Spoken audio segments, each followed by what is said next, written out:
आओ तुम्हें एक कहानी सुनाता हूँ। ये कहानी है दुनिया के सबसे शक्तिशाली शेर की, जिसे पूरी दुनिया किंग स्कारफेस के नाम से जानती है। स्कारफेस एक ऐसे लेजेंडरी लायन का नाम है जो आज पूरी दुनिया की जुबान पर है। इस शेर ने 14 सालों तक केन्या के मसाई मारा नेशनल रिजर्व पर राज किया था। तो आओ आज इसके जीवन को गहराई से समझते हैं। चाहे हजार की भीड़ हो या लाख की, आप इस शेर को उसके बाएं आंख के ऊपर बने स्कार से पहचान सकते हैं। वह अपने शक्तिशाली रूप की वजह से पूरी दुनिया के टूरिस्ट और वाइल्ड लाइफ फोटोग्राफर्स के बीच मशहूर है। लेकिन अपने खूंखार रेपुटेशन के बावजूद स्कारफेस का एक दूसरा व्यक्तित्व भी था। वह अपने बच्चों के लिए एक बहुत अच्छा पिता और अपने प्राइड का इकलौता प्रोटेक्टर था। उसकी अचूक हंटिंग स्किल और अपने बच्चों की तरफ प्रोटेक्टिव बिहेवियर की वजह से वह पूरी दुनिया में मशहूर हो गया। अब अगर मैं बात करूं स्कारफेस के जन्म की, तो उसके एग्जैक्ट बर्थ ईयर के बारे में किसी को पता नहीं, पर माना जाता है कि उसका जन्म लेट 90s या अर्ली 2000 के आसपास हुआ था। पर उसका जन्म जब भी हुआ हो, लेट 90s के आसपास वह मार्स प्राइड का एक डोमिनेंट मेल बन चुका था।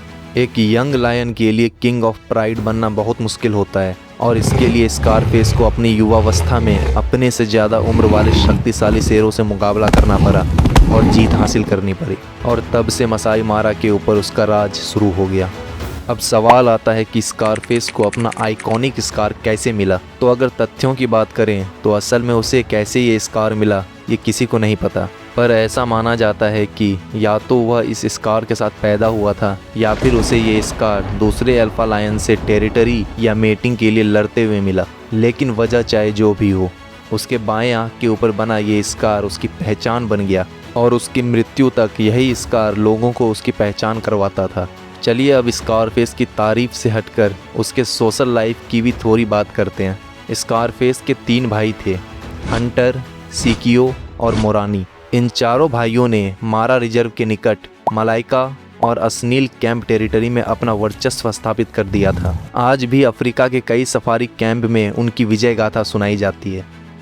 स्कारफेस कितना पावरफुल था, अगर मैं इसकी बात करूं तो रिपोर्ट के अनुसार उसने 400 हाइनाज और 130 प्रतिद्वंदी शेरों को मार गिराया था। ऐसा माना जाता है कि स्कारफेस दुनिया का इकलौता शेर है जिसने एडल्ट हिप्पो को 1-on-1 बैटल में मारा था, और जिसने क्रोकोडाइल को उसके टेरिटरी से बाहर कर दिया था।